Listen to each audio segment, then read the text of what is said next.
thoughts. I give my great regards to all elders, to all the scholars who've joined us. And I hope to contribute in my part a little bit in this very early morning out here in Seattle. So thank you again. Before I start, I would just like to give a brief introduction about architecture. We really experience architecture in every aspect of our lives. We live in homes, we go to workplaces, we go to schools to learn and study, and we roam around in cities that are built and designed. And the real importance of understanding aesthetics in architecture is the fact that we want these spaces within which we live, work, play, to really elevate us as individuals, as units of family, as society in general. So the larger goal behind the study that I did a couple of years ago was, how do we create spaces that are not just functional, that are not just functioning well, that not just look well, but spaces that can elevate us from our common day lives to an aspirational way of living, an aspirational way of working, an aspirational way of really connecting with what is larger out there, what we can call the sublime.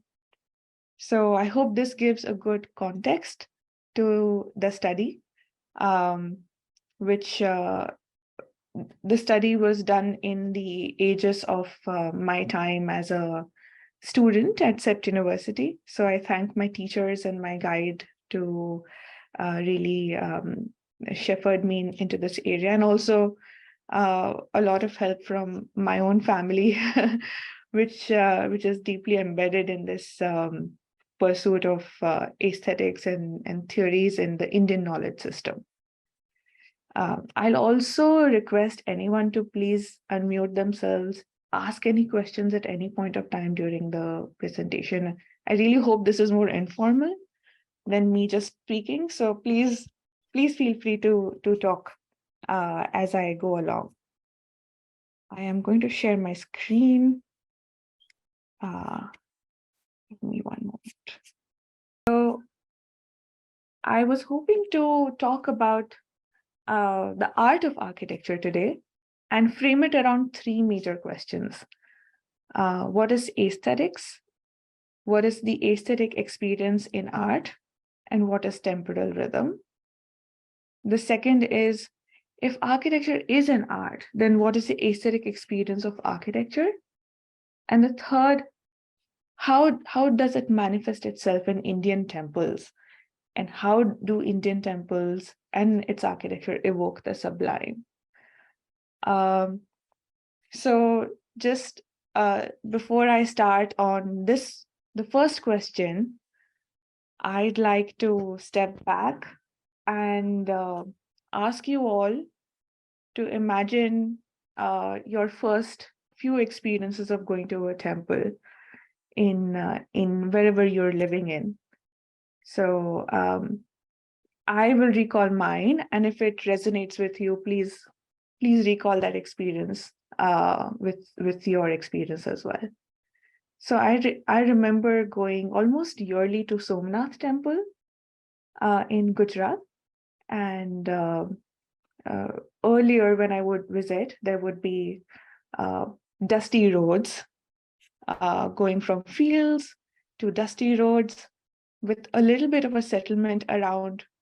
What you could very clearly see was the Viman of this temple at a distance. So it marked its presence on the ground. And there was a curiosity that everyone had to go towards it. As one walked towards the gates of the temple, the pace that we had as people who wanted to visit the temple would increase.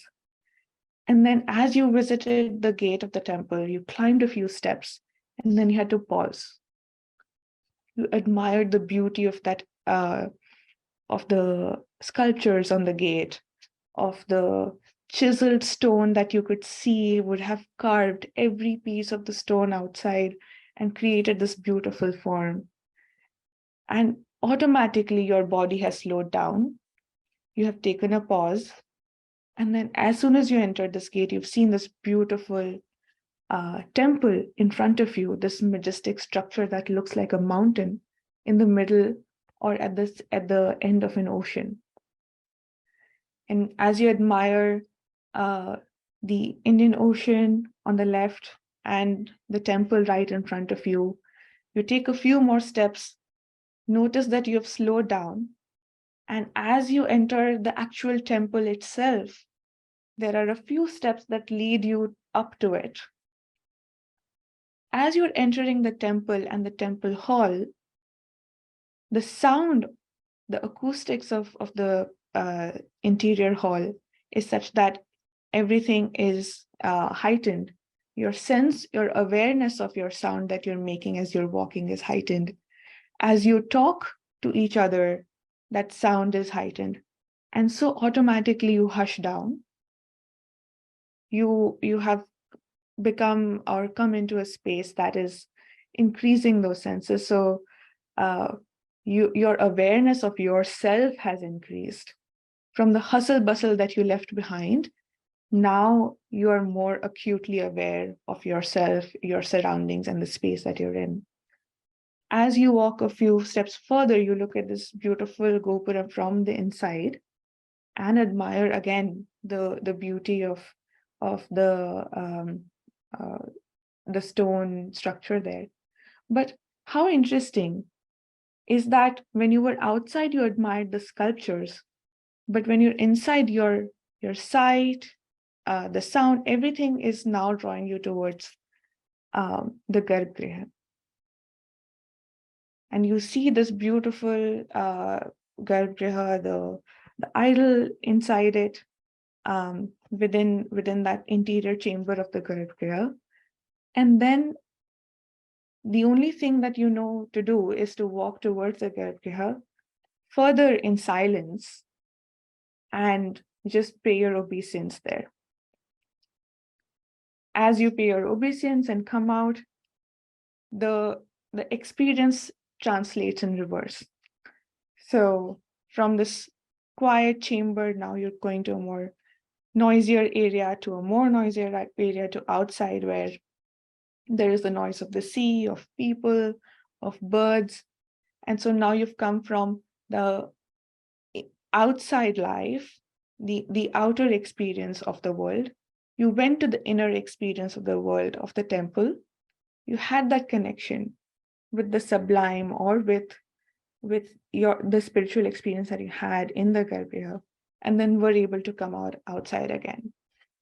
And as you come outside into this, into the very edge of the ocean, and you can see this connection between the temple, the ocean, you have what you would say is an aesthetic experience. And I would argue that all of us have experienced this in our lives. Those series of moments that have taken you out of your misery or your worries of day-to-day life, of thinking about work or thinking about people, and it has connected to the sublime. And so this is what we will delve into further. It is really our goal as architects, as urban designers and planners, to create these spaces that will transport us out of what we can call mundane, and create spaces that are spaces of excellence, or spaces that can lead to these connections. So in this section, I wanted to go over what theorists in the West have talked about aesthetics. And because our medium of speech right now is English, we're going to talk about aesthetics, and later on we'll talk about what does Indian aesthetic theories mean. So aesthesis in its Greek roots is called sensation and perception. There was a person called Alexander Baumgarten who really coined this word aesthetics, and he called it the study of beauty and taste in philosophy. A lot of Western aesthetic theories are talking about beauty as aesthetics. And what do they mean by beauty? So Plato and John Ruskin say that beauty is morality. If you're moral, then it's beautiful. Aristotle says beauty is good. If you're a good person, you're beautiful. If you talk to Kant or Jeremy Bentham, they say if you're useful to society, if you're useful to others, then you're beautiful. So these are very utilitarian views of looking at aesthetics of beauty, and very religious and moral views as well, right? How about aesthetic theories in India? Now, very interestingly, none of our ancient aesthetic treatises have been on beauty or saundarya for its own sake. There has been Saundarya Shastra that was written much later when there was a connection with Western literature. But for us, it was the question was not about just the pursuit of knowledge, but the pursuit of true freedom. So I will just read out this quotation from M. Hiriyanna, who said the ultimate goal of philosophic quest in the Indian knowledge tradition was not knowledge or tattva gyan, it was the achievement of true freedom or moksha. So Indian philosophy was more than a way of thought, it was a way of life. And there have been many treatises on aesthetics that have been written. So there is the Ras Siddhant, Alankar, Vakrukti, Riti, Auchitya, Dhwani, all these different theories on aesthetics. Kapil Kapoor, who's a very renowned scholar on Indian knowledge system, he says that how can a cultural community that holds the object of perception, the appearance of things, the abhash matra, as the only ephemeral part, how can that culture create an aesthetic theory that develops, that is developing a science of perceptible form? So what he's saying is that because we understand, we have that ingrained understanding that as beings, as things are just in their ephemeral form, how and why would we want to create or regard that as beautiful and create a theory of beauty around that? And so our theory of aesthetics is not about the external form or the external aesthetics of objects or of people, but it is of something that is larger. And what is that? So let's talk about just the rest siddhant, which some people would know as rest theory, written by Bharat Muni in Natya Shastra. So Natya Shastra was a treatise on obviously it was about the performing arts, but this Ras Siddhant can very well apply to any of the art forms that we experience. So whether that's dance, whether that's music, any kind of painting, architecture, any experience that you have can be connected to Ras Siddhant. And actually, it is a very sort of a simple Siddhant to understand, which can be summarized in this just one statement. Tatra vibhav anubhav vibhichari sayungat ras nishchati. So a combination of different kinds of feelings, ephemeral feelings, reactionary feelings, feelings that are emerged or that emerge out of an experience of a certain event, all of that, when it combines together when the sanyog of all of these different feelings, or what we can call different kinds of bhav, come together, the larger sort of ras that is produced, the real juice of that experience, can be called as ras. So when we experience a dance performance, there are various moments where the dancer may be happy or maybe sad, angry. But what is the larger ras of that dance performance? That would be the dominant ras, the dominant ras of that entire piece, of that art piece. And so there are 8 sthai bhav, or what we can call experiences that can be divided into rati, hasya, karuna, rudra, veer, bhayanak, vibhit, and adbhut. And then the shant ras was added at the end.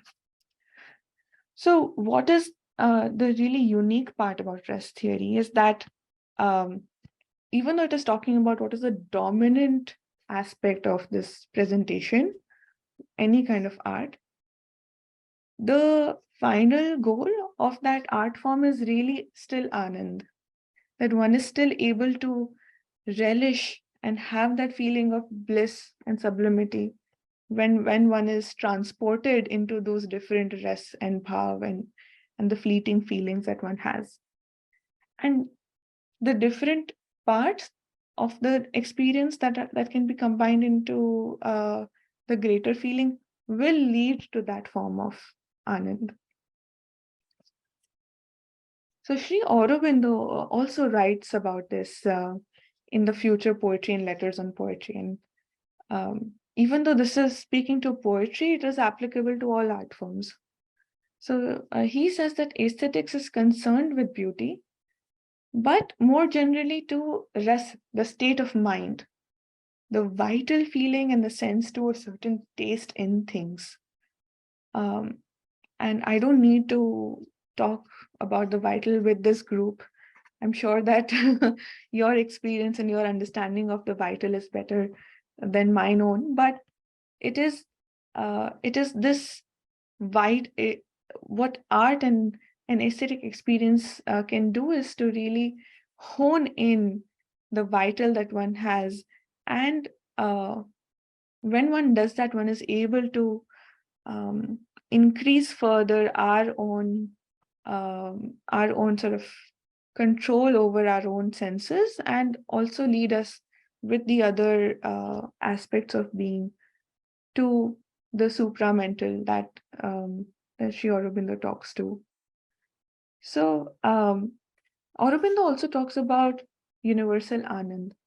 So he says that the universal Anand is the parent of aesthesis, and it takes 3 major forms: beauty, love, and delight. And we can really look at the aesthetic theory of the Indian knowledge system through this lens, that beauty, love, and delight, everything that is encompassing in an aesthetic experience, is actually born out of that feeling of Anand. So that, because that is the progenesis of aesthetics, that when one is coming from the feeling of universal Anand and it is embedded in art, that also becomes an outlet. And when one experiences beauty, love, and delight in art, one is partaking in that feeling of universal Anand. So we talked about Western philosophers and scholars on aesthetics, but I would like to point out 2 people. John Dewey in 1934 wrote Art is Experience.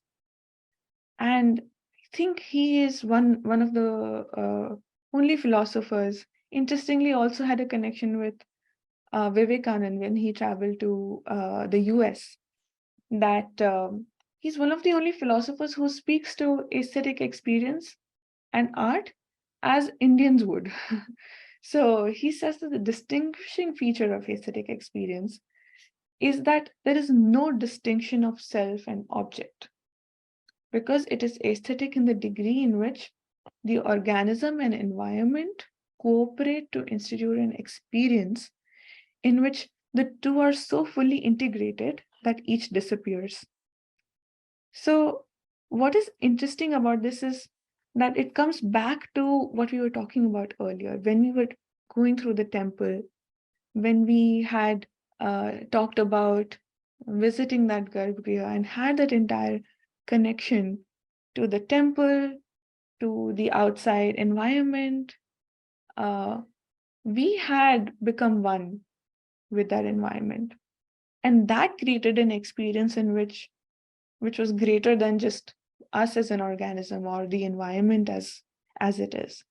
It created an integrated aesthetic experience. And very simply, I think Longinus explains this in the Sublime. He talks about literature here. He's talking about literary study, but he says, a lofty passage does not convince the reason of the reader, but takes him out of himself. So what he's saying is that if one has read really good literature, one doesn't need to just engage the mental faculty. It will take you out of your own self. The sublime, acting with an imperious and irresistible force, sways every reader, whether he will or no, in a consummate excellence and distinction of language. The effect of genius is not to persuade the audience, but to transport them out of themselves. And I think everyone, all of us have experienced this, so I don't need to go further into it.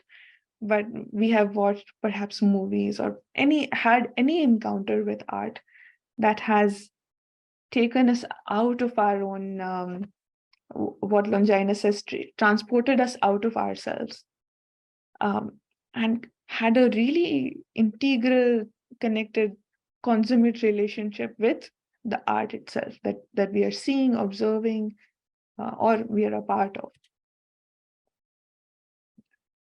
And so where does temporal rhythm come in here? It's a very specific aspect of experience that we're talking about. The title of the lecture is called Temporal Rhythm and Aesthetic Experience of Architecture.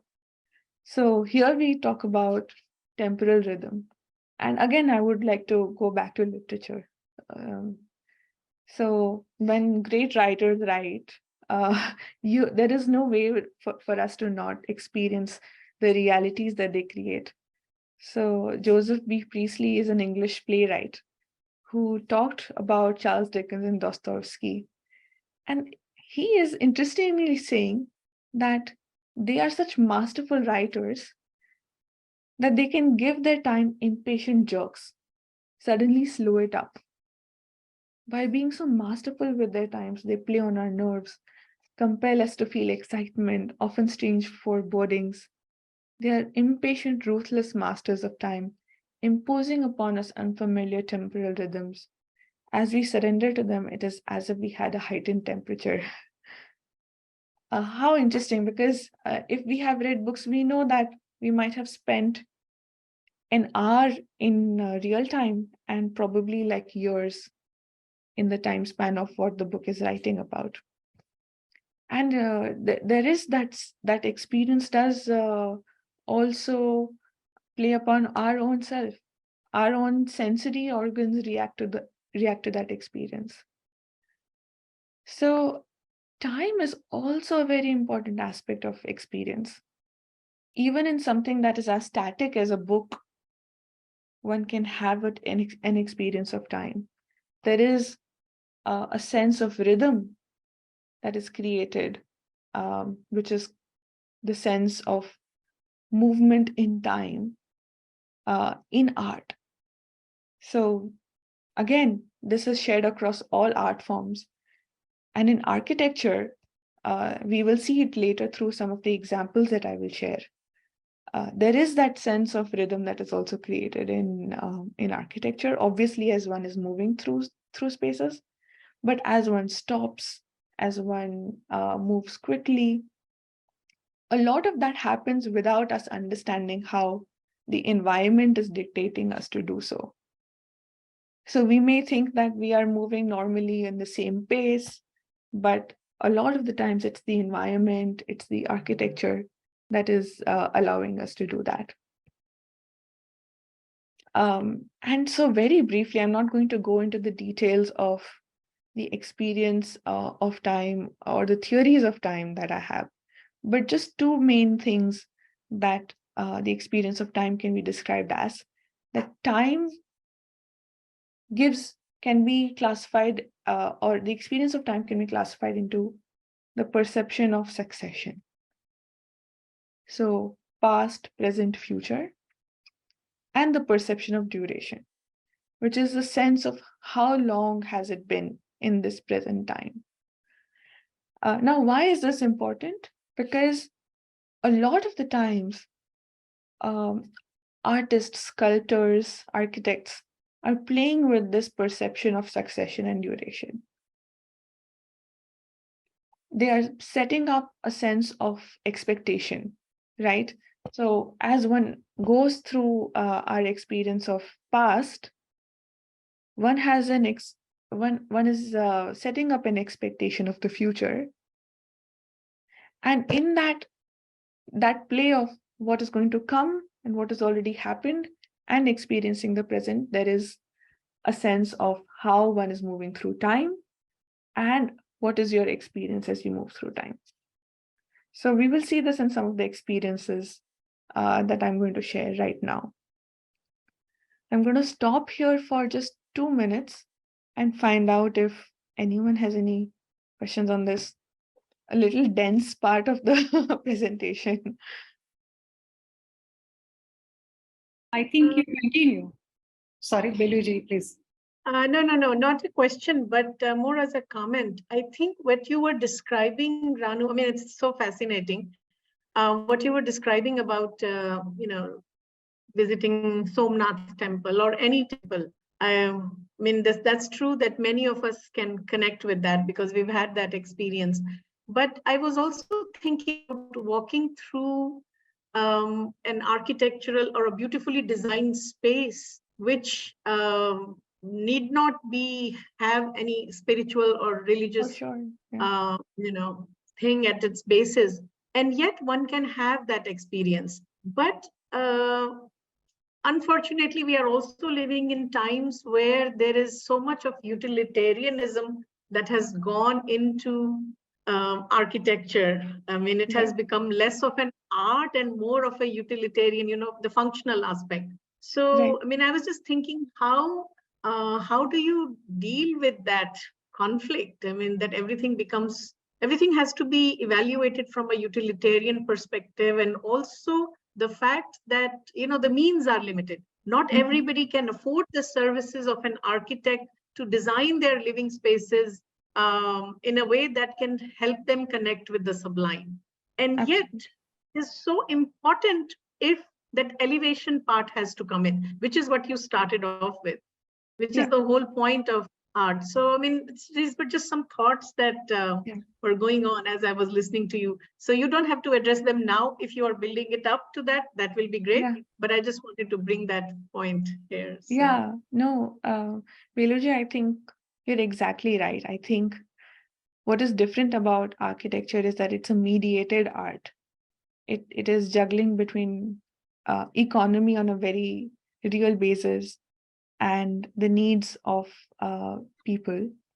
So Vitruvius says that the 3 pillars of architecture is utilitas, firmitas, and venustas. So utility, strength, like the way that it can survive for a long time, and beauty. And I think it's very interesting that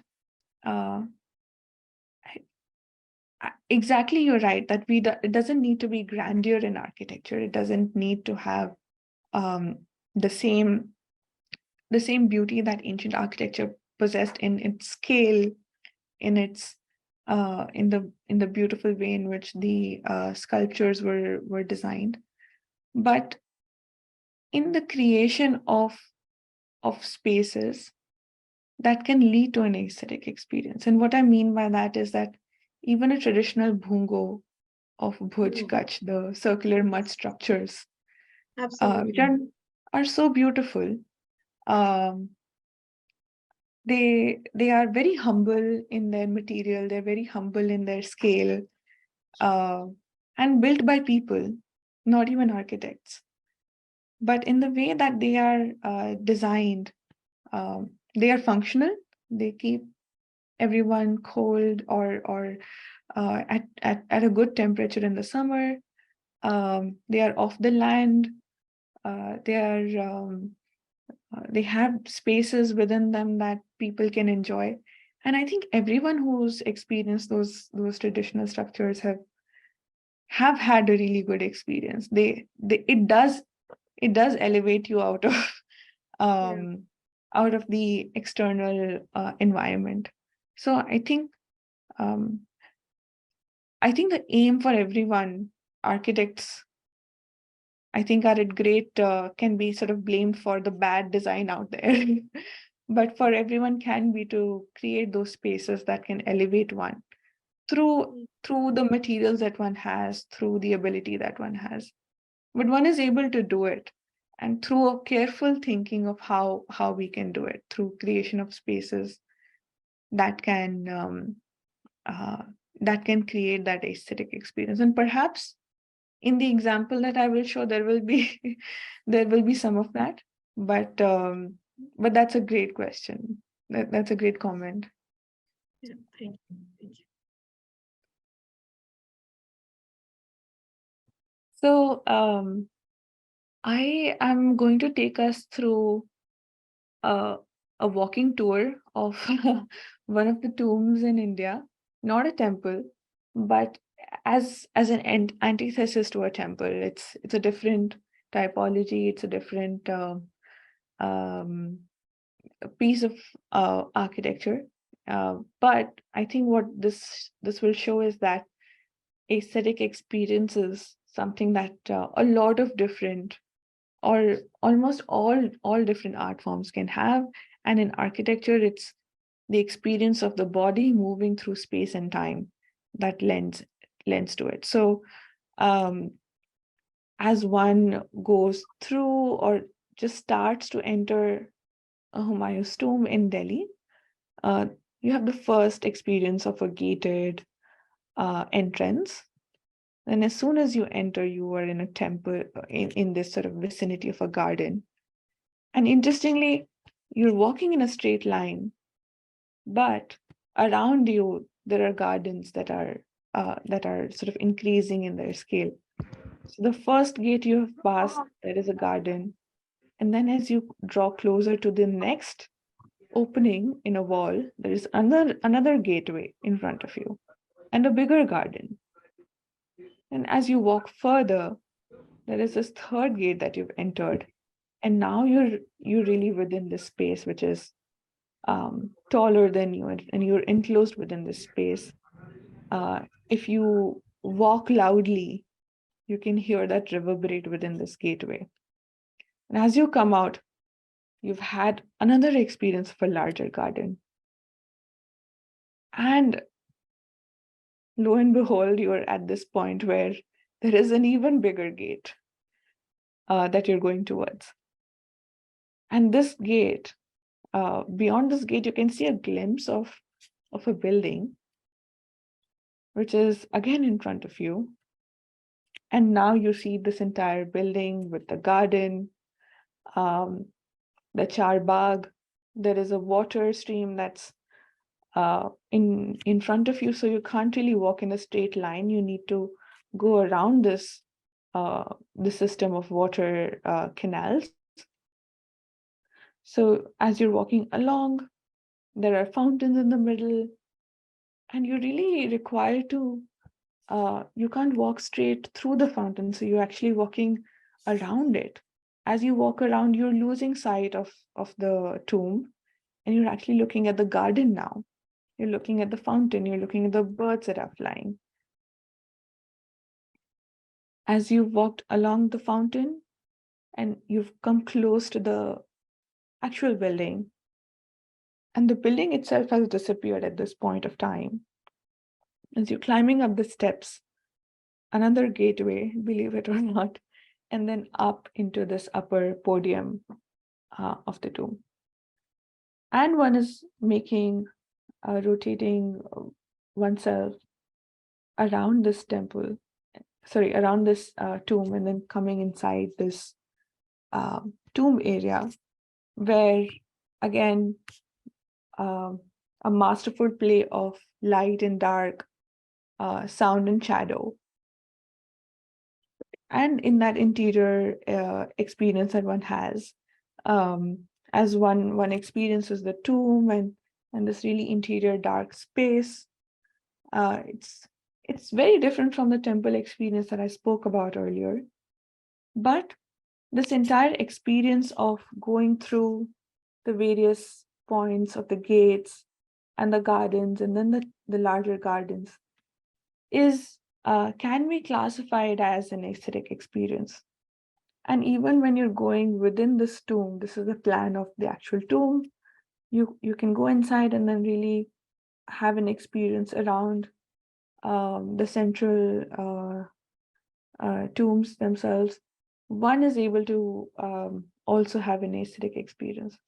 So these are some sketches of how that experience feels like.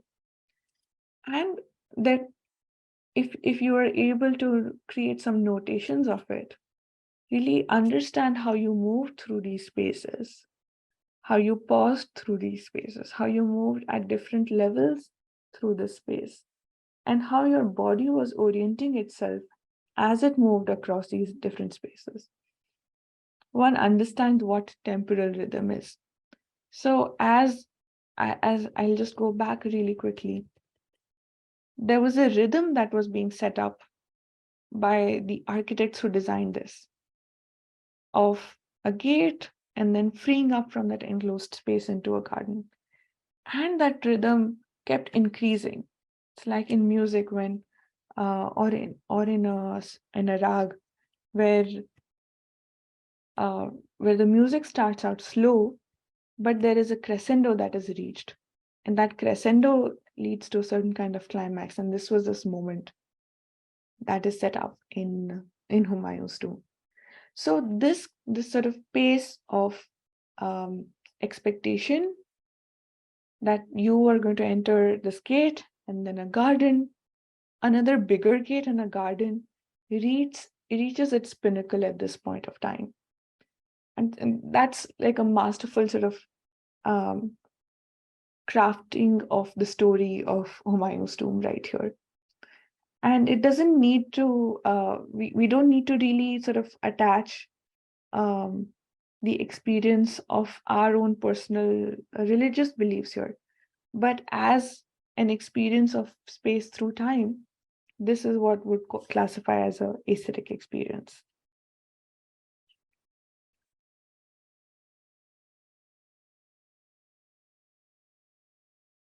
So jumping on to Indian temples again, how does temple architecture evoke the sublime? So we talked about Somnath. Let's talk about Sri Brihadeshwar temple in Tamil Nadu. And what is interesting about temples is that there are multi-layered meanings attached to them.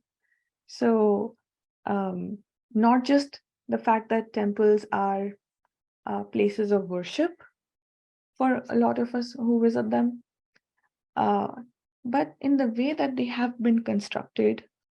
And what I mean by that is in the way that there is a Viman or Gopuram that we see, there is a path of travel, there is the temple hall itself within the premises of the temple structure, there is a Garbhgriha within the very sort of interior part of the Viman, and the temple grounds.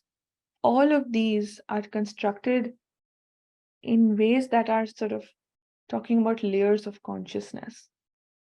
And as one is experiencing the outer layer of consciousness, one is looking at the experience of the grounds around. So when one is outside the temple, one sees There is the gate, there is the final sort of Viman at the end, and there are so many sculptures. So in Indian temples, why are there so many sculptures? If you look at Meenakshi temple, there are colorful Indian sculptures there. There are stories of Indian mythologies. There are various sort of different experiences that are shown of kings and queens and ordinary people. And what we can say is that it is a depiction of material life. It is a depiction of the different experiences, the pleasures, the pain, the suffering of life, of people. These are stories that everyone can relate to. Temples are also grounds where people come together to talk about their own community, their own lives. So a lot of people, when they go to these temples and experiences large spaces, these temple grounds, they automatically want to have those conversations. Temples also become sites of events and festivals when these happen. So the way in which these spaces have been designed, the way in which the temple grounds have been designed, is to accommodate these aspects of our social life, these aspects of our physical and material lives, and actually depict it, show it in a grand way on the exterior of the temples. And there is, however, that same succession of going from outside to inside. So when one is outside, one is talking, children are playing, people are buying flowers, and as soon as there are these gateways that are leading you inside, one is more heightened to the awareness that of the purpose with which they've come here. So in the second gateway that one experiences as Sri Brihadeshwar, there are sculptures of deities and gods that are welcoming you inside. Also stories about the Lord themselves in these sculptures. So now you're orienting yourself further to Sri Brihadeshwar and learning more about the temple god and your purpose within it. As one enters this inner courtyard, now one can see there is this Viman, essentially this marker of the sanctum sanctorum, the place in which the inner God has been sort of situated. And it is a connection, an axial connection of the divine, or from the outer sort of environment into this very sort of constrained but very powerful garbhagriha inside. And one can experience sort of the layers of these mountains within the rock sculptures that have been created. And even though there is no embellishment in terms of painting or color or other kind of metal ornaments, the way in which the space, the building has been crafted, the way in which the length, the tallness of the Viman is constructed, one has that sort of sense that this is a prominent, a very important landmark, a very important sort of grounding of something unique, the sublime within, in that space.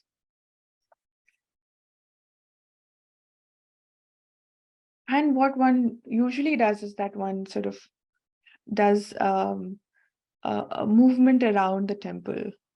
So whether that happens before you go to the sanctum sanctorum or afterwards, but one is always led to sort of experience the temple, the Viman, and its surroundings.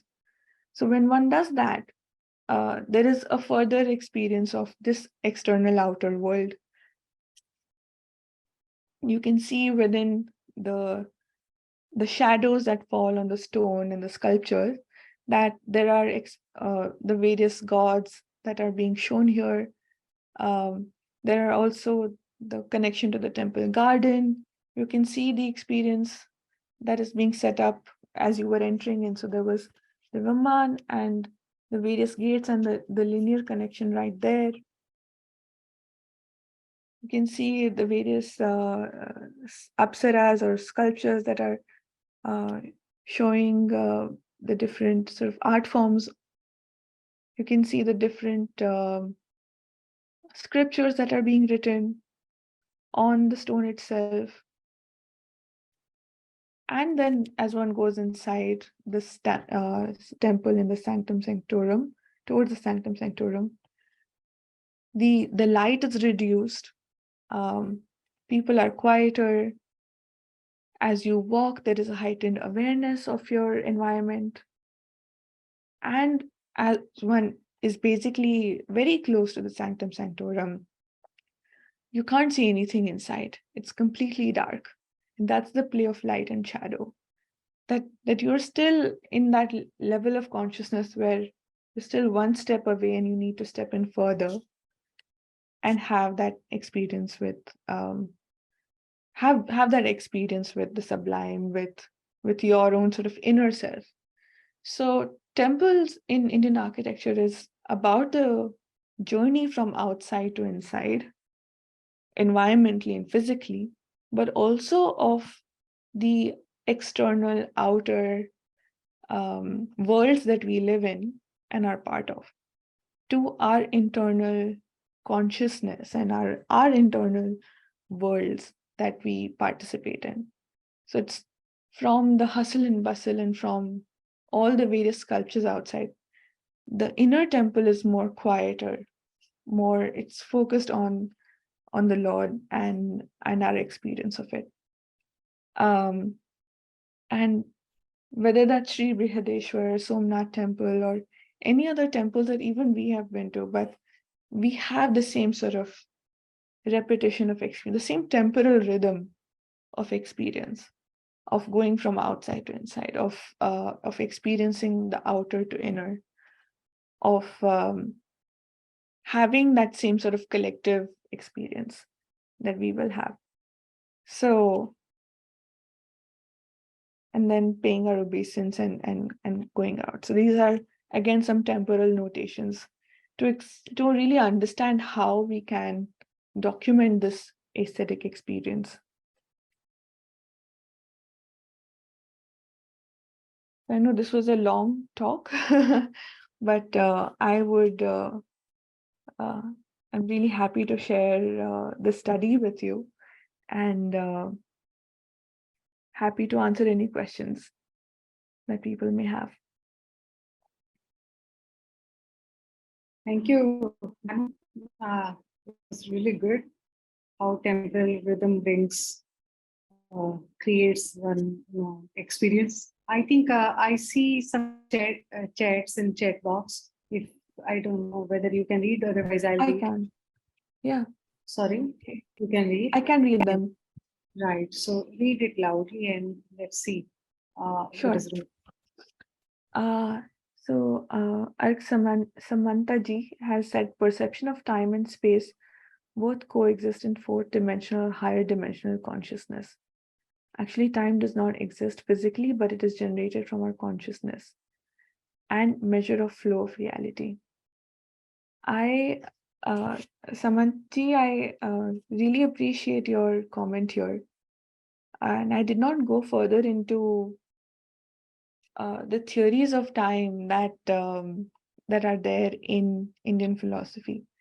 But you're right, Western philosophy does talk about time in very regulated in terms. So there is, time is basically, it talks of time as a measure of duration. So 6 minutes or 6 hours, and sort of creating that sense of finite time. But if we talk about experience of time or perception of time, we can really talk about it in terms of what we have experienced, what we are experiencing currently in the present, and what is going to come in an anticipation of that. So that's the triad of time that creates experiences, and also there is a sense of duration that comes into being.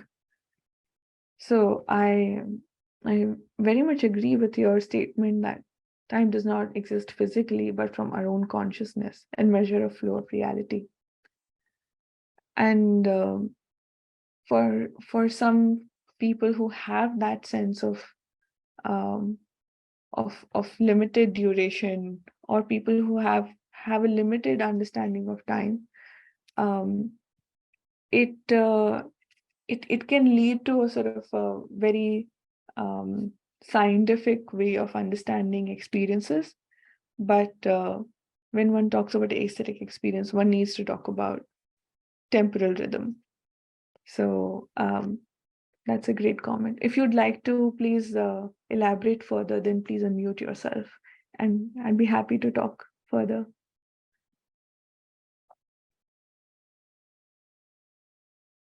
I think Ravi Bhushan sir has a question. He's raised his hand. Could you please unmute yourself? Good evening, everybody. Ranu, it's not a question. I'm extremely delighted to listen to your talk, and I'm happy that you related the concept of beauty and aesthetics through architecture. It's really this juxtaposition of art and architecture, and that too, to understand beauty and aesthetics, it's really delightful to listen to. Now, having said it, I think since you referred to the theory of rasa, you have referred to even Longinus, and then the aesthetics and beauty, so many things. I'm reminded that Bharat Muni Natya Shastra, when he began Natya Shastra, somewhere he said, Yatho hastha tatho drishti tatho manaha, yatho mana tatho bhava tatho rasa. That means it's a beautiful trajectory from the movement of hands to the realization of rasa in one's. So, as you said, like during the last section of your talk, that temples are something, an interface between the outside world and the inner world of a person. Now, second thing which I wish to say is that Anand, because Anand is an important category in this whole discussion of beauty, aesthetics, and rasa. Anand is something, number one, it does not have an equivalent in any other language, particularly English language. There is no equivalent word of Anand. We may call bliss or pleasure, but I think that does not reflect the real essence of Anand. However, Anand can be of three, categories: intellectual, physical, and spiritual. Now, the whole idea of contemporary, you can say, experiences is that this physical aspect of Anand gets the dominant space, whereas this intellectual and spiritual aspect of Anand gets a back seat. Now, for people like us, I think it's a challenge, it's an opportunity to really come forward, maybe like architects, you and people like me who teach. If we can really instill this concept of intellectual and spiritual joy or Anand in our students, or in our, you can say, discussion, that would be really great, because even Aurobindo talks about that there are three sources of knowledge, that is heart, intellect, and intuitive intellect. I think a beautiful combination in terms of Anand. Last thing which I wish to say is that I think Bilu Mehraji raised this point of utility and usefulness of something. Now, see, even literature had this debate, and this debate continues, this art for art's sake and art for social change. Literateurs like Munshi Premchand used to say literature is to examine life, and it is, in a country like India, we cannot afford to have literature art for art's sake. We need to have literature or art for social change. Now, that could be one point of view, maybe from one section of academicians, but I think there is a beautiful combination of these two schools of thought as far as role of literature in society is concerned. There has to be art for art's sake, as well as there has to be art for social change. I completely agree whatever you said during your talk. In fact, I'm overwhelmed listening to you. Thank you so much. Thank you, Kiranji, for giving this opportunity to us. Thank you, Raviji, for joining us, and thank you. It's always a pleasure. I think my pleasure. Anybody who wants to share their observation or comments, I welcome. Still, we have 1 or 2 minutes. Beluji, because of internet problem, she has dropped down. I felt for a while, but now I'm back. So that is very good. Our Jignesh Desai ji is saying very nice talk, Ranu. So thank you, Jignesh ji. Ranu ji, if you want to comment on that, just communicate. I'm thankful to all of you. Beluji is back. Beluji, you want to say something? Yeah, sorry, my internet is not very friendly today. And I missed some part of the conversation between Ravi Bhushan ji and Ranu ji. So I don't know what I'm. I think some internet problem was there. There's some problem on my internet. So, but anyway, like I said, it may be out of context since I missed some of the conversation. But Ranuji, there was at one point I was thinking of, you made me think of, reflect on my experience of walking through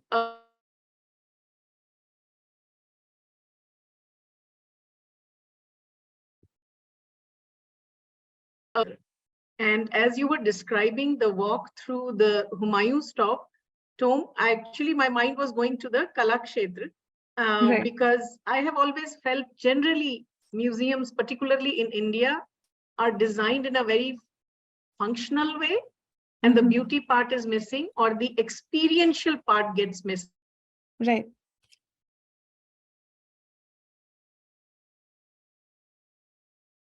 So I did not know this term before, the temporal rhythm that you spoke of, but I recognized today that it felt like there was a rhythm of walking through that space. So I wanted to thank you for bringing that to my vocabulary, giving a context to speak of that experience.